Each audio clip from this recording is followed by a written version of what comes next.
Nagulat ang lahat sa paligid at walang nakaintindi kung ano ang nagaganap, pati na ang banal na mandirigma.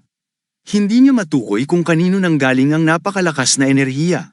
Inisip lang niya kung sino ang taong yon, ngunit ang enerhiya ay naging napakalakas na wala nang makikita maliban sa gintong liwanag.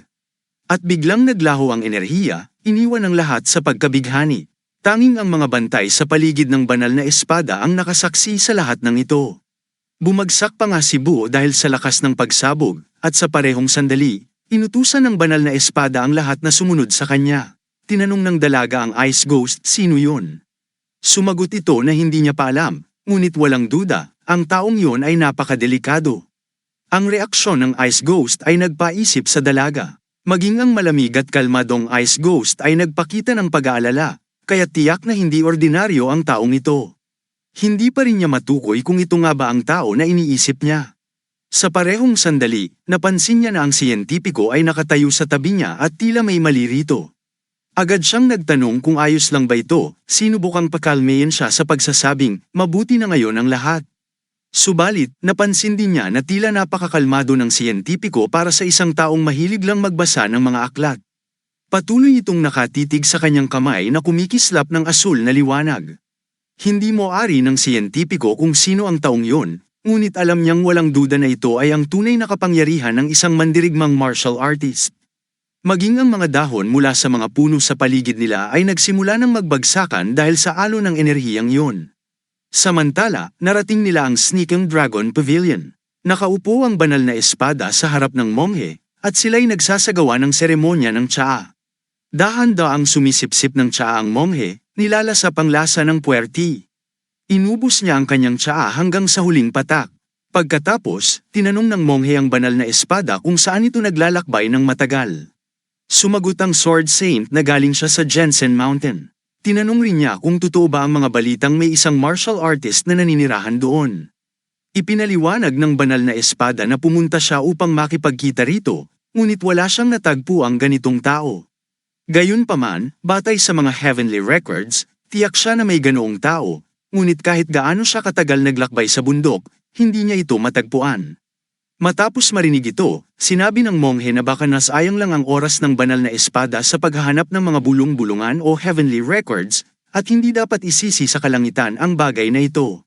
Subalit patuloy itong ikinababahala ng banal na espada. Tinanong niya ang monghe kung gaano pa ito magtatagal sa lugar na yun. Sa mga sandaling yun, tahasan ng kinausap ng banal na espada ang Buddhist messenger, ang banal na monghe, isa sa 5 makalangit na kagalang-galang, at sinabi, Monghe, hindi mo ba iniisip na panahon na upang lisanin mo ang Jianhu? Hindi maintindihan ng monghe kung bakit kailangan niyang umalis, lalo na't nasa gitna siya ng Murem Union, na siyang may kontrol sa buong Jianhu. Wala siyang nakikitang dahilan upang umalis sa lugar na yun. Ipinaliwanag niya na mas mabuti para sa isang huwad na monghe na katulad niya na mamuhay ng tahimik at komportable. Tinanong siya ng banal na espada kung talaga bang iniisip niyang bibitawan na lamang ng Shaolin Temple ang mga paghahabol nito dahil sa ganoon. Dagdag pa ng banal na espada, ang mundong iyon ay malayo rito, ngunit hanggat siya'y nabubuhay, hindi bibitaw ang Shaolin Temple, at hindi pa bayad ang kanyang utang. Gayunpaman, naniniwala ang monghe na ayaw niyang gawing mas komplikado ang kanyang buhay. Sinabi niyang patuloy siyang mabubuhay ng tahimik hanggang sa dulo ng kanyang mga araw. Matapos iyon, napansin ng banal na espada na ang monghe ay nag-aalaga ng mga halaman at bulaklak. Ipinaliwanag ng monghe na sa mundong ito, bihira ang mga tao na mag-alaga ng mga halaman, kaya natuto siyang mabuhay ng naaayon sa mga ito. Sinabi niyang mas maraming damo kaysa bulaklak sa kalikasan. Pinayuhan niya ang banal na espada na linisin ang kanyang isipan at maghanap ng kapayapaan.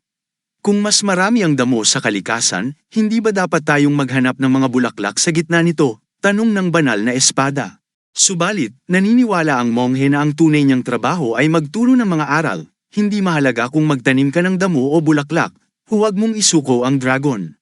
Na lumapit sa iyong pintuan, sabi ng banal na espada. Tinanong ng monghe kung aksidente niyang natakot ang mga bata sa kanyang mga kilos at sinabi na ang banal na espada ay sapat na matanda upang matutunan ang pagkontrol sa kanyang emosyon. Sumagot ang banal na espada na ang monghe ang nagtutok ng espada sa kanya. Isang hindi inaasahang tuklas ito para sa monghe at hindi niya maintindihan kung sino ang gumawa nito. Walang ideya ang monghe kung sino ito. Hindi niya maalala kung may isang pabaya at batang lalaki na lumapit sa kanila. Ipinaliwanag ng banal na espada na hindi niya layunin na patayin o takutin ang monghe. Ang kanyang tagong enerhiya ay malinis at makatarungan. Hindi siya isang tawista o isang mungheng Budista. Ang kanyang anyo ay nagpapakita na marami siyang pinag-aralan, ngunit ang bagay na itinutok sa banal na espada ay malinaw na kinilalang isang espada. Ipinaliwanag niya ito sa monghe. Tinanong siya ng monghe, kaya ano ang gusto mong gawin? Harapin ang lalaking ito sa laban. Sumagot ang banal na espada, hindi pa, pero mangyayari yun sa tamang oras, dahil ang batang ito ay naging dahilan upang tumugon ang aking sandata. Natawa pa ang monghe dahil nagawa ng batang lalaki na maging sanhi ng reaksyon mula sa banal na espada. Naisip niyang kawili-wiling impormasyon ito. Hiniling ng banal na espada sa monghe na huwag kumilos ng pabigla-bigla. Gusto mo bang umupo lang ako pagkatapos mabigani? Tanong ng monghe na may galit, marahil dahil ayaw niyang mamatay sa sobrang pagkamausisa. Sa tingin mo ba magkakaroon ng tahimik na hinaharap ang batang ito matapos akong makilala? Tanong ng banal na espada. Ipinaliwanag niya na ang sitwasyon sa Muram Union ay halos umabot na sa sukdulan dahil ang iba't ibang mga paksayon ay masusing nagmamasid sa isa't isa. Kumbinsido ang banal na espada na kung magpapakita ng interes ang isang banal na monghe sa isang tao, magdudulot ito ng seryosong mga kahihinatnan. Naalala rin niya na may isang batang may kakayahan mula sa Northern Sea Ice Palace at naniniwala siyang magkasama silang dumating dito. Nabuhay ang monghe nang marinig niya ang tungkol sa Northern Sea Ice Palace. Tinanong niya kung kasama ba ng dragon na binanggit ng banal na espada ang mga bata mula sa Northern Sea Ice Palace. Habang tumatawa ang monghe, sinabi ng banal na espada na ang Northern Sea Ice Palace ay hindi dapat baliwalain sa ngayon. Tumatawa pa rin ang monghe, idinagdag, maging ang langit ay ayaw makita ang aking kamatayan mula sa pagkamausisa.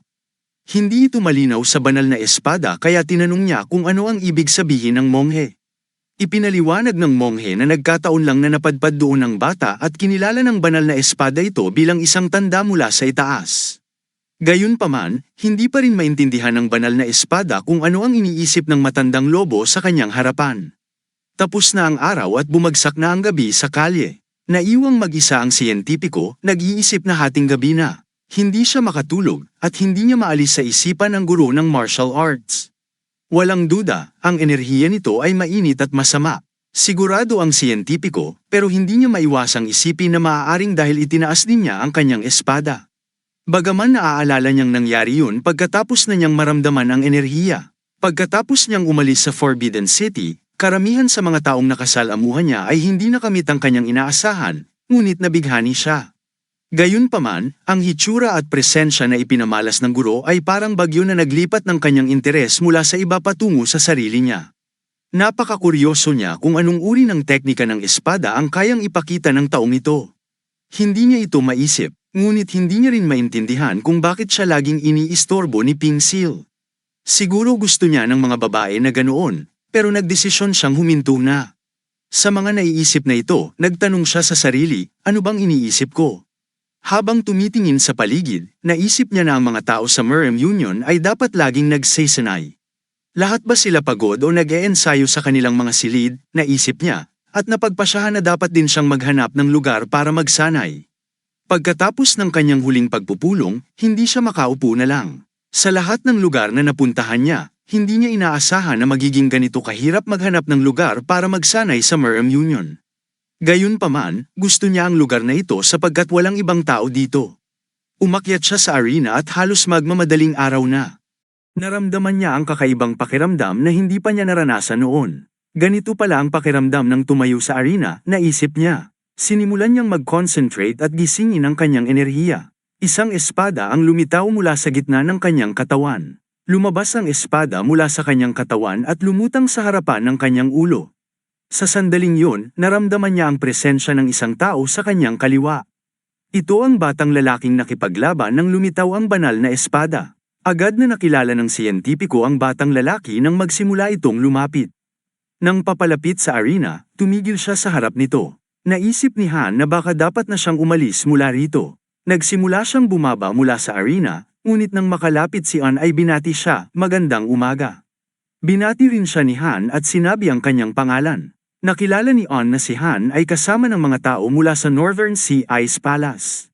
Ang pangalan ko ay On, sabi niya, at inisip na dumating si Han dito para magsanay, na totoo nga. Naisip ni On na kailangan niyang isuko ang kanyang umaga sa pag-eensayo. Sa puntong ito, nasa arena na si Han, pinapakinis ang kanyang mga suntok. Pagkatapos ng isa pang atake, napansin niya na hindi pa umaalis ang siyentipiko. Nakapwesto ang siyentipiko malapit sa arena, pinagmamasdan siya, at hindi maintindihan ni Han kung ano ang ginagawa nito. Hindi ba niya alam na sa Murem, bawal manood habang nagsasanay ang iba? Nagpasya si Han na huwag nang magsalita dahil hindi naman martial artist ang siyentipiko.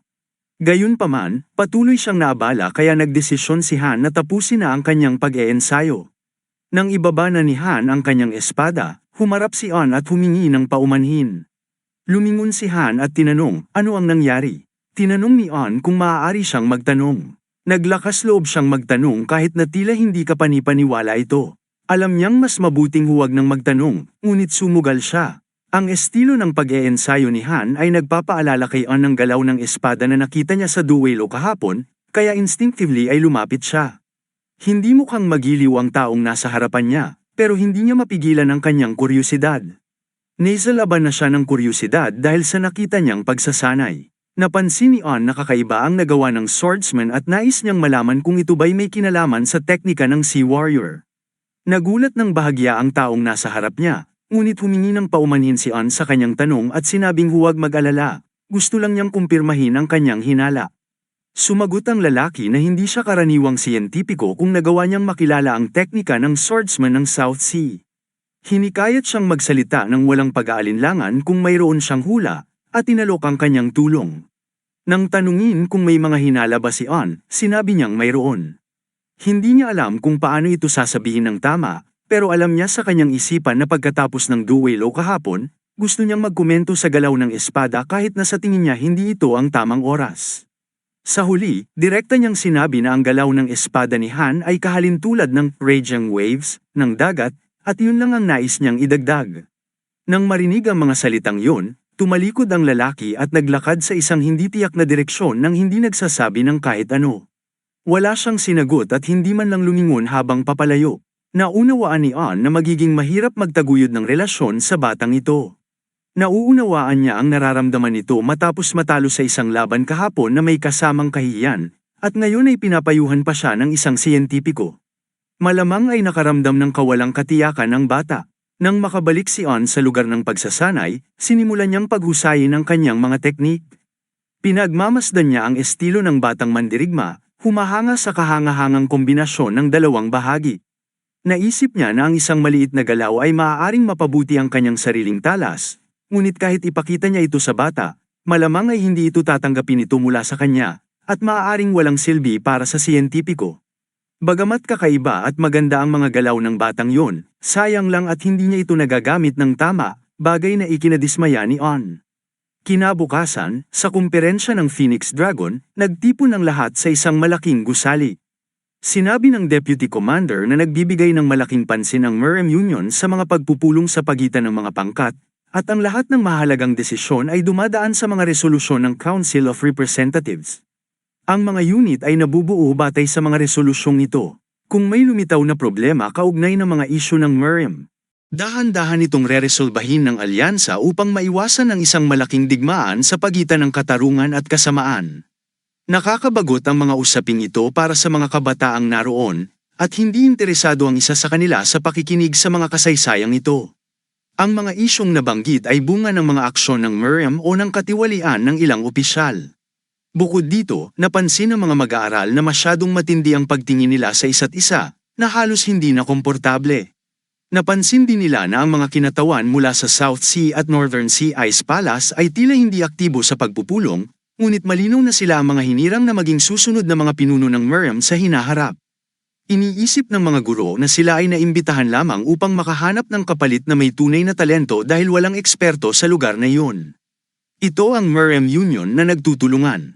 Kung may mga tanong, inimbitahan ng Deputy Commander ang mga estudyante na magtanong, ngunit nanatiling tahimik ang lahat, parang mga daga, na walang nagtatanong.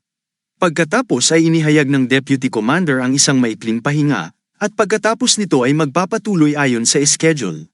Pagkatapos niyang umalis, agad na nag-usap-usap ang mga estudyante. Pinag-uusapan nila ang nangyaring insidente kahapon kasama si Maon. Marami ang hindi nakakaalam ng mga detalye, lalo na tungkol sa mandirigmang ito. Sabik silang lahat na malaman ng tungkol sa kanya, ngunit hindi nila maintindihan kung bakit hindi ito tinalakay, gayong sila ay bahagi ng parehong unyon. Hindi nagtagal, lumapit ang batang master sa mesa kung saan pinag-uusapan ang mga mahalagang bagay at tinanong kung ano ang nangyayari. Binanggit ng nakatatandang kapatid na ang komperensya ay hindi para sa aliwan, kaya ito'y nakakabagot. Dagdag pa niya, walang dapat ipag-alala dahil sa araw na ito ay magiging mas masaya, may nakaschedule na informal na party para sa mga bagong kakilala, ngunit kailangan pa ring magbihis ng disente. Nang marinig ng mga kalahok ang tungkol sa party, agad nilang naisip ang maraming kasiyahan. Pagkatapos, napansin ng batang lalaki ang mga mahalagang panauhin mula sa malayong Northern Sea Ice Palace. Ipinako niya ang kanyang maingat na tingin sa kanila at biglang napagtanto na hindi man lang niya alam ang kanilang mga pangalan. Nagtanong siya sa sarili kung may nakakakilala sa pangalan ng magandang babae na nakaupo sa mesa. Napansin ng babae ang kanyang tingin ngunit hindi sumagot ng matagal. Sino mang ikinasal na, hindi na sila magiging mortal na magkaaway, kumbaga. Kaya napagpasyahan niyang tawagin siya sa opisyal na titulo dahil sila ay mga kasama ng dalaga. Sinabi niya, kailangan kayong maging handa na humarap sa banal na monghe. Dapat silang maghanda ng maaga kung paano sila magtatawag ng isa't isa, kahit walang mga opisyal na titulo. Ngunit, ang mga pangalan ng kanilang mga pamilya ay nanatiling misteryo. Walang nakaintindi kung paano tumugon dito, kaya para maiwasan ang tensyon, binati sila ng punong abala. Tinanggap niya ang kanilang kahilingan at sinigurado na hindi nila kailangang mag-alala, dahil hindi ito ang kanyang desisyon. Gayunpaman, binigyang diin ng dalaga kung bakit sila naging magkasama. Ang totoo, hiningi ng banal na monghe na imbitahan ang lahat ng bumisita sa Miriam Union kasama ang dalaga. Napansin ni On na may mga magulang na may kakaibang desisyon sa pagbibigay ng pangalan sa kanilang mga anak, lalo na kung biglang nagpakilala ang pamilya.